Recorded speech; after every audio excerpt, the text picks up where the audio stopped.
Hi friends, this is Caitlin. Welcome back. Today we're going to be playing with some new items from the Tim Holtz 2023 collection. I immediately fell in love with the brushstroke thinlits die set, those little flowers, as well as the Mosaic Embossing Folder. And I thought I would pair them up with this You Are Loved word die from Simon Says Stamp. We're going to be using up a bunch of scraps today, and then I am going to be doing my background with the Distress watercolor cardstock. We're going to be trimming down this big piece. So before we jump in, go ahead and hit that subscribe button now if you haven't already. We're getting super close to 2,000. It's insane, and I love you guys so much. And then I put out new videos every Friday. This coming Tuesday, I have a really exciting video coming. We're going to be going over design teams and some suggestions and explanations and hopefully sharing some very useful information with you.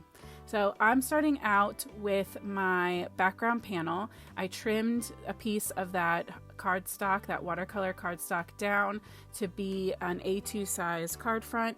I'm putting it in my embossing folder, and this, I know it says 3D, and I've used Tim Holtz embossing folders before, but this is next level. This is an amount of texture and dimension that I was not expecting. I absolutely loved it. So now that I have it embossed, I am going in with some different distress spray stains and distress oxide sprays.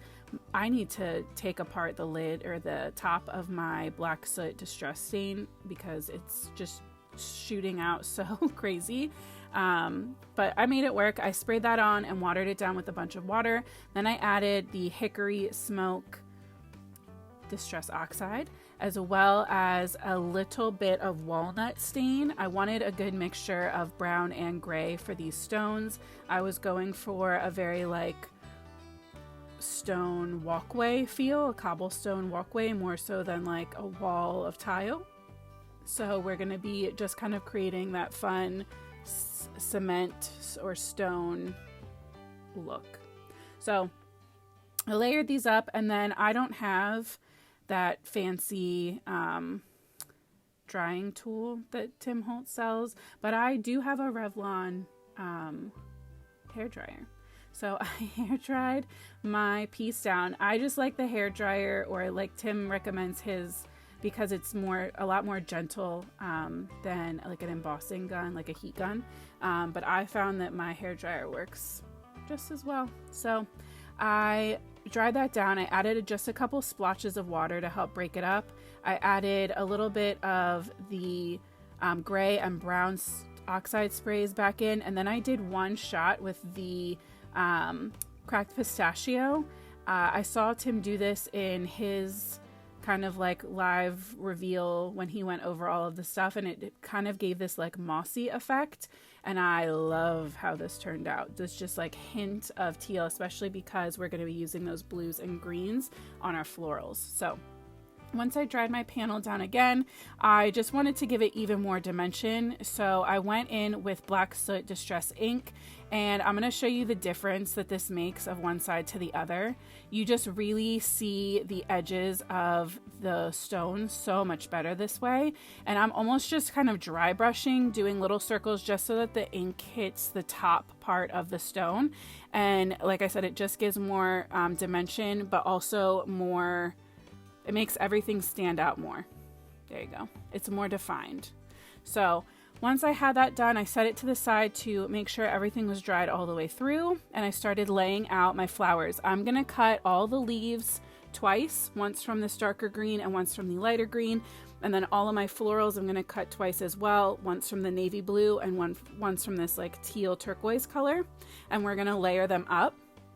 I wasn't positive at first how many flowers I would be using, so I just literally cut everything. So this took a little while. You can see I did round one and laid everything up at the top, just kind of keeping each flower cluster together until it was time to add in my teals and start figuring out, which layers went where. This definitely is a set that takes a little bit of practice. I was not in love with, I love how it turned out, let me say that, but the process was not easy. And I'm also filming now on a camera. I bought myself a camera. instead of my phone, and I've been having some technical difficulties with the camera. Of course, everything's on a little bit of a learning curve. So I will warn you now, I'm going to show you me putting the flowers together and one of the leaves, and then we're going to jump and magically everything will be together, and that's because my camera turned off and I didn't realize. So I think I figured it out. I think I'm going to be able to make sure it doesn't happen again. But this card was just too cute to not post. And I did not want to try to film it again. I thought that I really had enough there to make it worth your while.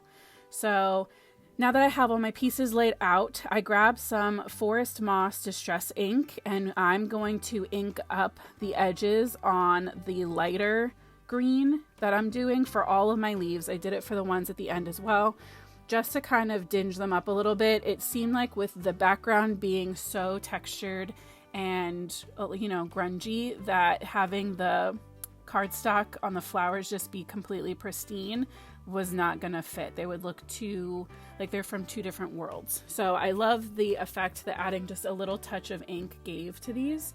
And for this little leaf in particular, I did both versions, putting the dark on top and the light on top. And I tried doing that with my flowers, but really quickly I realized that I did not love how that looked. I really, really liked all of the flowers better with the navy on the bottom and the highlights being the lighter color.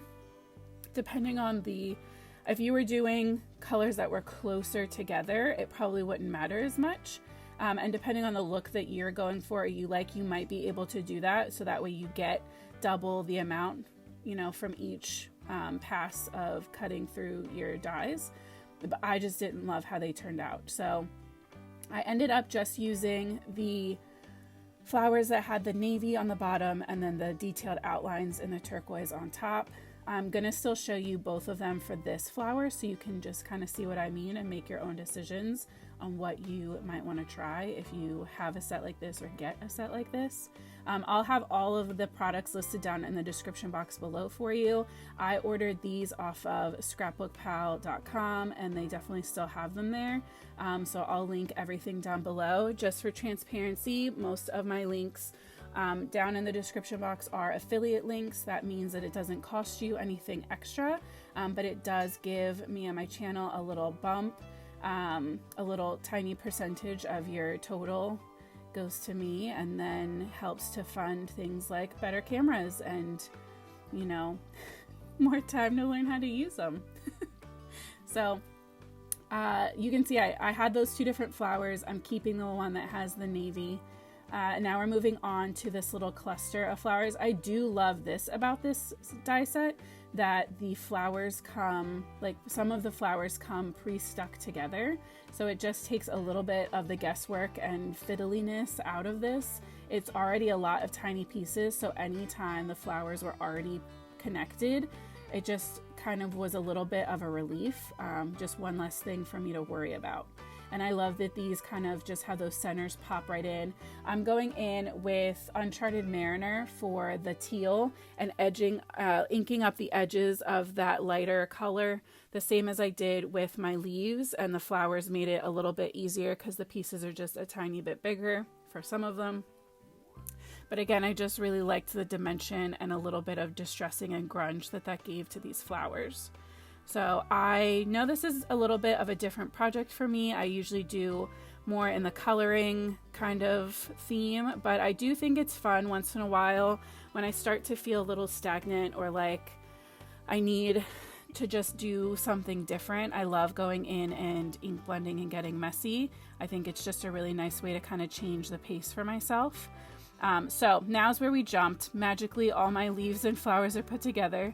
I die cut the shadow layer of my sentiment from just regular vellum, and I die cut my words from the same navy that I used on my flowers. Then I laid my shadow layer over the die cut like empty layer, and I'm using that to help me space out all of my letters so that I know that they're placed correctly on the shadow, just because this was a pretty open and big shadow layer and I felt like if I went in blind something was going to end up crooked. So I just thought this was a nice and easy way to just make everything a lot smoother and easier for myself. Then I went in with this little precision tip glue bottle and added in little dots of glue behind the navy letters just to help make sure that the least amount of glue is showing through my vellum as possible. I got these little bottles just from Michael's, but if I can find any from Amazon or somewhere, I will link them down below for you too. I just poured some of my Pink and Main glue into the glue tube, and it's perfect for projects like these where you need precision. Most of the time it's not important, but for something like this where those pieces are so detailed, it definitely came in handy. I decided to combine foam tape squares with liquid glue and kind of staggering and layering up these flowers.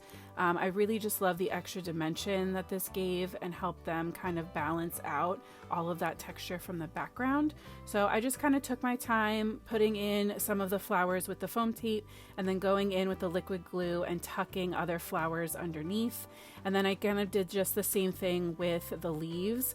Having a little bit of fun of kind of cutting and taking some of them apart to help them make more sense for the shapes that I wanted to create. I will tell you now that I added a leaf to the flower that's in between the Y and the L, and I had it pointing up into the sentiment. And after this video was over, I looked at it and I decided I didn't like it. So when I went to take it off, it tore and it left the two little side pieces still there and just the middle part came off. And then I just glued that under the flower. So what I show you in the end reveal is going to look a little different than the end picture. So I just wanted you to know why, because everybody, not that it was a mistake, but everybody makes decisions that maybe in the moment you don't always love, and most of the time there is a fix. This flower, or that leaf right there that I'm gluing right now, I just decided I didn't like it. It was blocking too much of the sentiment.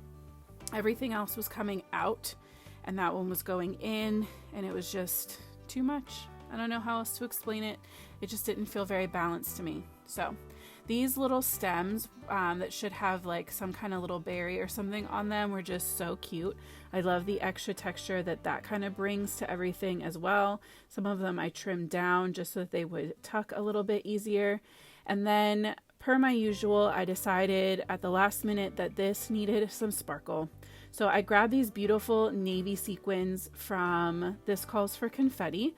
And I just added 3 on the left bottom kind of part of the sentiment and then 3 on the top right. I really love working in this kind of diagonal direction with these kinds of sequins, these confetti sequins.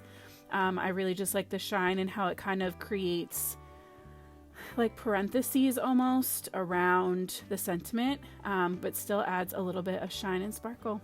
So that is my project all complete. Thank you so much for coming to hang out with me. Definitely make sure you're keeping an eye out for that design team video next week. And I just hope that you have an amazing week. Thank you for being here. And as always, happy crafting.